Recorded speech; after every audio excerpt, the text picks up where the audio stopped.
noches. Ya vamos a saludar al profesor de la Universidad de Córdoba, nuestro amigo Francisco Javier de los Ríos, que acaba de hacer la entrada en los estudios de la cadena SER del Guadiato. Lo vamos a saludar rápidamente. Javier de los Ríos, ¿qué tal? Buenas tardes. Hola, buenas tardes. Hoy el aparcamiento estaba regular en la zona los lunes, que de todas maneras es un día complicado para buscar aparcamiento en el centro de Peñarroya por Nuevo. Se juntaban también mi actividad docente que no pude venir antes. Bueno, pues hoy tenemos un nuevo dialogante que no es otro que el doctor Francisco Herrera Triguero, que va a ser la persona que en unos minutos vamos a charlar con él. Javier de los Ríos, profesor de la Universidad de Córdoba, ¿quién es el dialogante que recibimos en el día de hoy? Bueno, sí, hoy tenemos nuevamente, y digo nuevamente, el privilegio de tener en los micrófonos al doctor Herrera Triguero. Ya nos acompañó en la tercera temporada y por ello voy a hacer una presentación muy escueta. Es licenciado en matemáticas, doctor en ciencia de la computación e inteligencia artificial por la Universidad de Granada, siendo catedrático del departamento con ese mismo nombre, director del Instituto Andaluz de Investigación de Ciencia de Datos e Inteligencia Computacional, director del Grupo de Investigación Source Computing Systems de Información Inteligente, académico de la Academia de Ingeniería de España, miembro de la Academia de Ciencia de Cuba. Bueno, cuando lo presenté el año pasado ya hacía referencia al potencial investigador que tenía, o que tiene. En ese momento ya había hecho más de 600 publicaciones, ya rozan las 1000. Tenía más de 125.000 citas, ya pasan las 146.000.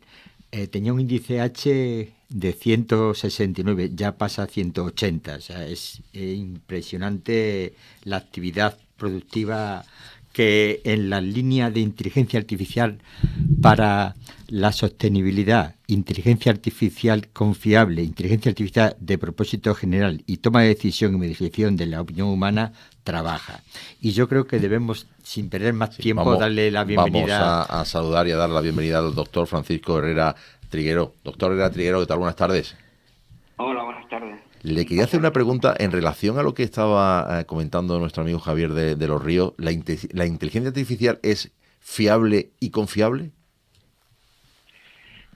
Estamos trabajando para que sea fiable y confiable. Sí lo es, y además todo lo que se está trabajando en la regulación para tener un modelo de gobernanza y seguridad es para que, por un lado, sea confiable desde el punto de vista de la confianza del humano y, por otro lado, para que sea fiable y segura y nos garantice que tiene el comportamiento para el cual la diseñamos.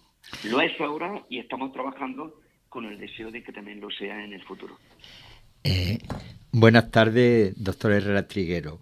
Como le comenté el año pasado, cuando prácticamente hace un año, el día 6 de febrero fue, hoy es 5, hablaba, pues le daba las gracias por la amabilidad que siempre tuvo y además al poco tiempo de participar usted hubo noticias muy sugerentes que motivaron que volviésemos a retomar el programa que dejamos. Muy rápidamente habíamos hablado de lo que era para abreviar diré IA, la inteligencia artificial. Hablamos de si ahora mismo tienen límite los programas de IA, qué relación hay entre el ajedrez y la IA, si estamos asistiendo a máquinas que resuelven cualquier problema, los GPT que pueden responder a cualquier pregunta, generan textos específicos, realmente pensaban. ¿Qué opinión le merecen a usted los ChatGPT? ¿Cómo se puede esto afectar a la docencia? Y usted nos puso algunos ejemplos. Si puede llegar a aprender por sí misma, si ese aprendizaje era indiscriminado, que era un bot. En fin, en general hablamos también y dejamos el programa en los límites ético y jurídico de la inteligencia artificial. Y como he dicho hace un momento, justamente a los pocos días de tener nuestro programa, es despedido de Google Sam Altman y Elon Musk firma una carta pidiendo frenar la IA. Pero creo que en lugar de pararse, se ha acelerado. Estamos hablando de los dos fundadores en 2015 de OpenAI, ¿Qué opinión tiene usted sobre la propuesta de una moratoria en la inteligencia artificial, si la cree necesaria, viable y efectiva?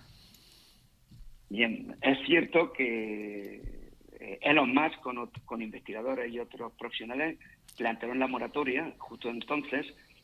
No era, ellos eran conscientes que no era factible, porque no puedes decir una empresa cierra, tus trabajadores se van 6 meses a casa y dentro de 6 meses vuelven a retomar lo mismo, porque si estamos hablando de potenciales peligros de la IA, como ya hablaban, 6 meses de retraso en avance o no van a afectar a horizontes de 20 años de desarrollo de inteligencia artificial. Era algo que no era factible. De hecho, en paralelo, Elon Musk ha montado su empresa de inteligencia artificial, porque él en el 18 dejó OpenAI y, bueno, OpenAI ha sido la gran sorpresa de emergente con los modelos de lenguaje y actualmente con ChatGPT y GPT-4, aunque Google le va a la par y tiene sus modelos Gemini y Palm. Y Elon Musk montó su empresa y tiene su propio modelo de lenguaje. Entonces la moratoria no era factible. Yo creo que era una cuestión a veces no me gusta la palabra postureo, pero en el fondo para mí tenía esa sensación, porque él mismo trabajó o está trabajando intensamente en su modelo de IA. Lo que sí es cierto que hemos de abordar y discutir cuáles son los potenciales riesgos en todos los ámbitos y a partir de ahí plantearnos cómo tener una IA fiable. Y para eso él mismo ha fichado a Dan Hendricks. Dan Hendricks es actualmente uno de los investigadores más importantes en el ámbito de analizar el riesgo de los modelos de IA, y lo ha fichado como asesor para que desarrolle todo lo que sería la estrategia de evitar riesgo en su modelo. Pero también yo me quedo con lo que recientemente dijo Tohu Duke. Estuvo recientemente en España en una jornada telefónica y le preguntaban qué opinaba sobre estos temas. Y ella decía algo que a mí me encantó. Decía, estamos debatiendo sobre lo que será la humanidad o el peligro del mañana, cuando los problemas de discriminación son los de hoy. Y cuando hablamos de hoy, hablamos de los problemas de la desinformación, la famosa fake news en inglés, y tenemos el ejemplo de Almendralejo con estas fotos falsas cuando cambia la cara y pone a una chica desnuda, y ahora con una importante cantante está ocurriendo. Estamos hablando cuando hay un refuerzo de la desigualdad, y esto implica que hay discriminación de género, discriminación de minorías étnicas, etcétera. Incluso se puede ampliar la desigualdad económica y la pobreza, o estamos hablando de los límites de la privacidad de nuestros datos y el uso. Esos son los 3 grandes problemas que hoy hay que abordar, y yo coincido cuando habla la que era responsable de Google, y hasta fuera de Google, Tohu, dice: centrémonos en los problemas de hoy, démosle soluciones, regulémoslo y sigamos trabajando, obviamente, para que el día de mañana tengamos también una IA segura. Pero no nos distraigamos discutiendo cómo va a ser la IA dentro de 20 años, que es importante discutirlo, pero lo más importante es que solucionemos los problemas éticos del presente y los problemas regulatorios del presente. ¿Y qué criterio piensa usted a nivel ético que debe regir el desarrollo de la IA?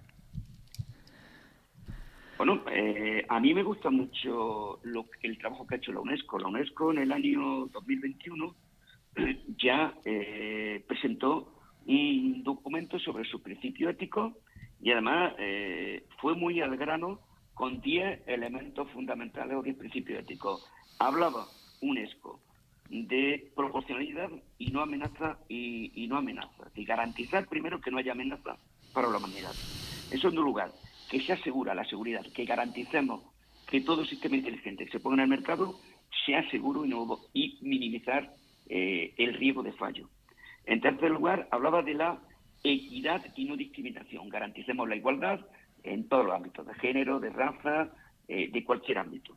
Cuarto lugar, la sostenibilidad. Esta palabra que alguien se pregunta, ¿por qué la IA sostenibilidad? Pues hay predicciones que dicen que puede ser que en el año 2030 aproximadamente consuma el 20% de la energía mundial, porque estos grandes modelos de lenguaje tienen un consumo energético muy, muy alto y van a eclosionar, y luego hay un consumo hídrico. La refrigeración de los grandes sistemas informáticos, del hardware que le da soporte a estos sistemas, pues requiere mucha agua para refrigerarlo. Por ejemplo, hay estudios que indican que solo entrenar ChatGPT 3, el GPT-3, ChatGPT es el 3.5, entrenar GPT-3 consumió, evaporó 700.000 litros de agua. Y que unas pocas consultas que le hagamos actualmente al ChatGPT, pues evapora un vaso de agua. Es decir, que continuamente el uso, y estoy poniendo un modelo que es el que todo quien nos escucha conoce, que es el GPT, pero igual si hablamos de cualquier otro modelo de lenguaje. Por eso la sostenibilidad es muy importante. En quinto lugar, UNESCO hablaba de la privacidad y la protección de datos, esencial. En sexto lugar, el control humano. Nunca la inteligencia artificial va a tomar decisiones en aquellos ámbitos que afectan a los derechos fundamentales y la salud. Séptimo lugar, habla de transparencia y explicabilidad. Que sea transparente el uso de la IA, que todo ciudadano sepa que está trabajando con IA, cuando trabaja con IA, igualmente cuando pueda ser explicable.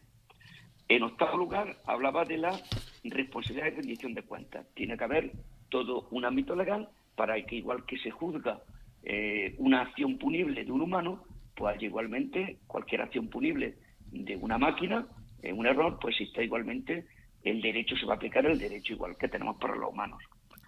En noveno lugar, UNESCO hablaba de la conciencia y educación sobre la IA. Es fundamental explicar a toda la ciudadanía, concienciarla de que es la IA, que la conozcan y que es una tecnología con la que vamos a vivir. Por tanto, tenemos que tener una política de concienciación y educación. Y, en último lugar, UNESCO decía que tiene que haber un modelo de gobernanza y de colaboración entre todas las partes interesadas. Tiene que haber una gobernanza, tiene que haber un modelo mundial en el que todos los países coinciden en cómo se gobierna el ciclo de IA, igual que estamos hablando de la gobernanza en el ámbito de la energía nuclear, o se hizo un modelo de gobernanza en todo el ámbito de la aviación, y actualmente pues hay miles de aviones continuamente volando, cruzan los cielos de un país a otro, y existe un modelo perfecto de gobernanza y seguridad en el ámbito aéreo, que es uno de los que se pone como de un funcionamiento perfecto. Obviamente hay algún riesgo, alguna vez hay algún accidente de avión, pues ocurre, pero sabemos que la aviación, por ejemplo, es un ámbito que está muy bien regulado y seguro, y queremos imitar con esta tecnología igualmente esos entornos. Entonces, los principios éticos están muy claros y lo que tenemos que hacer es todos trabajar para converger y cumplir con esos principios éticos. Precisamente puede ser uno de esos principios que ha mencionado usted, la transparencia, lo que propició esa, digamos, revuelta que hubo en Hollywood, donde los actores empezaban a tener como cierto recelo por la IA. ¿Qué opina usted de la polémica que hubo y si esto con este principio se puede solucionar?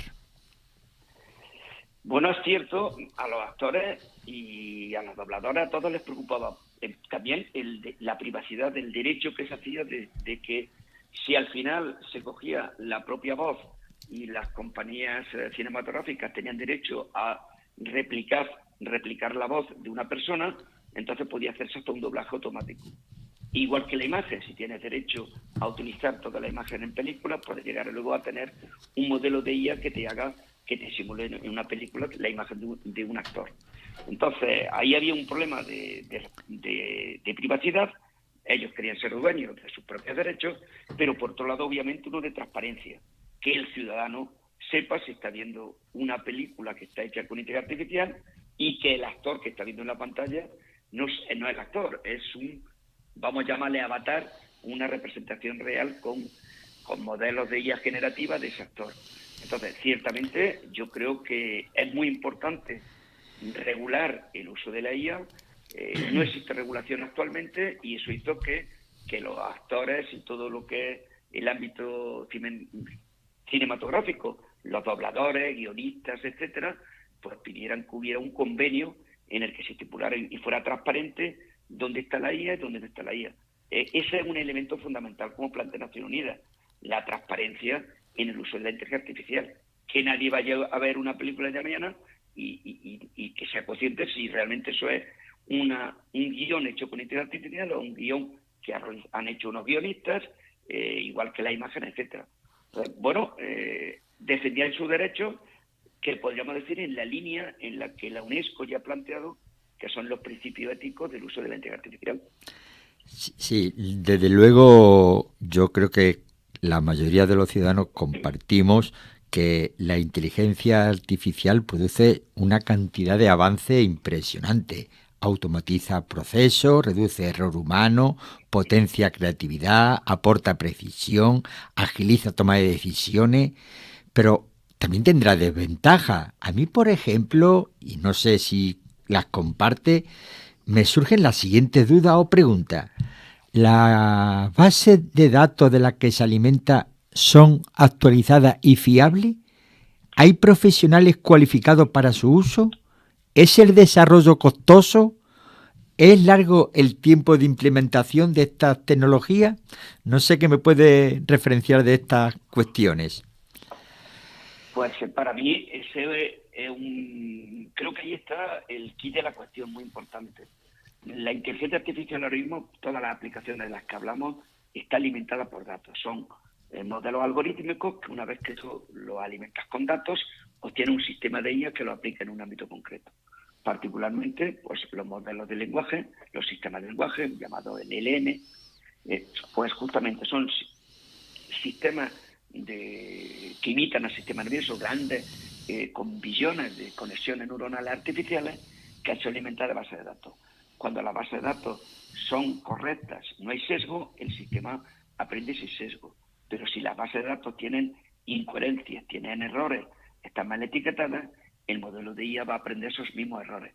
Entonces, un modelo de inteligencia artificial puede propagar los errores que hay en una base de datos, el sesgo, de cualquier ámbito, la discriminación de género, etcétera. Entonces, ¿es costoso? Sí es costoso, y es uno de los grandes retos, garantizar que los sistemas de IA se entrenen con datos que son de calidad, con datos que son fiables, y que los sistemas de IA representen lo que quiere representar la sociedad en los datos. Esto hay un debate muy grande, porque cuando tú coges datos históricos a lo largo del tiempo, pues también somos conscientes que nuestra sociedad ha ido evolucionando, va cambiando, y tendrás que trabajar con aquellos datos que representen lo que hoy queremos que es nuestra sociedad. Y por tanto hay que depurar, hay que limpiar muy bien la base de datos para garantizar que los sistemas funcionen bien. Eso es muy importante. Luego está la seguridad. ¿Qué ocurre actualmente con los modelos del lenguaje? Que alguien planteó las llamadas alucinaciones, y una alucinación no deja de ser ni más ni menos que un fallo del sistema, porque le estás preguntando por un tema que no conoce, y entonces te responden como están obligados a dar una respuesta, porque hacen lo que se llama ocupación completa del espacio de datos, entonces te responden algo para lo que no están preparados. Entonces, ahora mismo tenemos estos modelos del lenguaje en el mercado, pero que todavía no son perfectos, podríamos decir que son bastante imperfectos, y tienen este problema de que cuando preguntas por algo muy específico, si no han sido alimentados con la información correcta, pues acaban con la llamada alucinación. Hay un ejemplo, si me permitís, que fue muy gráfico en Estados Unidos. Un abogado tenía un acusado que no tenía forma de defender, parece que era culpable. Entonces le dijo a ChatGPT, hazme una argumentación en la que yo pueda salvar a mi defendido, una argumentación positiva. Como ChatGPT no encontró jurisprudencia, como en Estados Unidos, que estaba usando jurisprudencia previa que defendiera a su acusado, cogió y se inventó jurisprudencia a favor del acusado, inventada. Y llegó el abogado al juicio y se puso a leer lo que le había escrito ChatGPT, y empezó a dar códigos de sentencia histórica favorable a su acusado. La otra parte rápidamente le demostró que esas sentencias eran falsas, que no existían, y quien actualmente está acusado y con un problema grave porque está haciendo en un ámbito público, utilizando información falsa, es el abogado.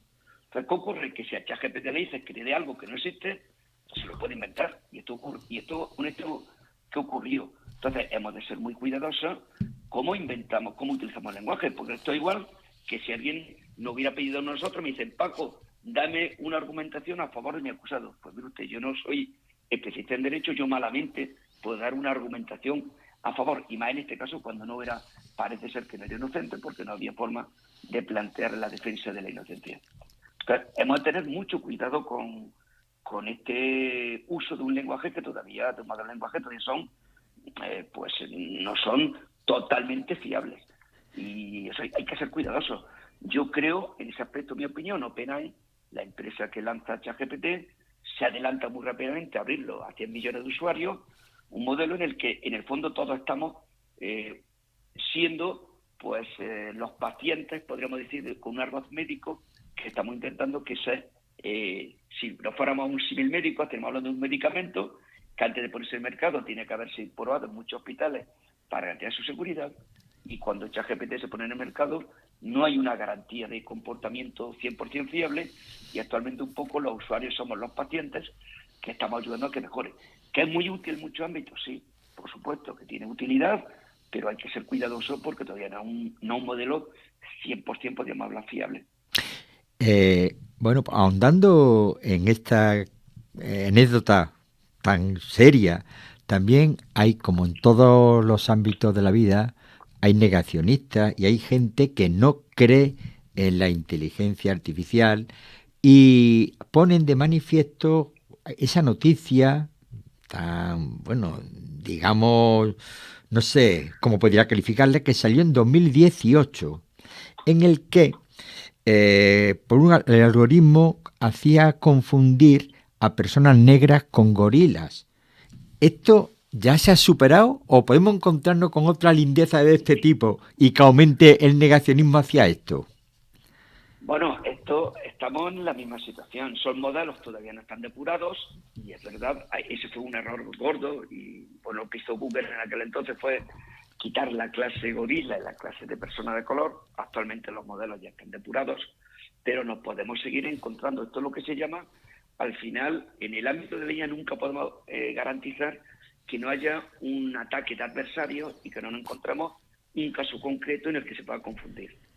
Igual que los humanos nos podemos confundir en temas en los que no somos expertos, puede ocurrir que en un momento dado se le dé una foto a una inteligencia artificial, se equivoca. Hay un caso típico que podemos ver en la prensa: una magdalena con 3 bolitas de chocolate y una foto de la cara de un perro chihuahua, pues prácticamente son iguales. Hay por ahí una foto muy curiosa en la que se ve pues Chihuahua Magdalena y un collage de Magdalena y Chihuahua, y hasta uno tiene que prestar atención para darse cuenta de cuál es el perro y cuál es la Magdalena, por ejemplo. Y de esto hay varios ejemplos clásicos. O igualmente hay un estudio que demostró que si se meten unos filtros de ruido a una imagen, los píxeles se pueden cambiar, y por ejemplo un oso panda se confundía con un gibbon, que es un tipo de mono precioso. Sí. Nunca podremos garantizar que una IA no pueda tener ese llamado ataque al adversario, que no pueda equivocarse. Igual que nunca podemos garantizar que el humano no nos equivoquemos en cualquier ámbito personal o profesional. Eso queremos que la IA se parezca al componente humano, y también hemos de aceptar y somos conscientes que los humanos también nos equivocamos. El tema está siempre en las consecuencias del error. Si estás confundiendo una magdalena con chihuahua, parece que es algo que queda dentro de la anécdota. Obviamente es muy grave la confusión de una persona, de un humano, con un animal en ese orden de imágenes. Pero los errores, claro, cuando los sistemas de IA se ponen en el mercado, pero todavía no están 100% filtrados en su seguridad, nos encontramos problemas de este tipo. Entonces, y esto es verdad que cuando hay errores, pues les crean esa fama, leyenda negra, a los errores de la IA. La IA es una tecnología con unos fundamentos matemáticos, con unos software, con unos algoritmos informáticos muy complejos. Siempre, como digo, se alimentan de datos, y cuando garanticemos que los datos son de calidad y están chequeados, y en el argot nuestro se habla de smart data, como data inteligente, data que ya está curado, que es doctor, de calidad. Disculpe, doctor Herrera Triguero, me da enorme rabia tener que cortar, pero es que llega a las 2 y nos cortan. Me han vuelto a quedar 200.000 preguntas del Big Data, de tantas cosas, pero no hay más tiempo. Ha sido un auténtico placer tenerle nuevamente en el programa. Muchísimas gracias. el placer es mío y cuando queráis en la siguiente temporada, pues seguimos hablando. Continuamos con la lista de preguntas. Habrá quinta temporada. Buenas tardes.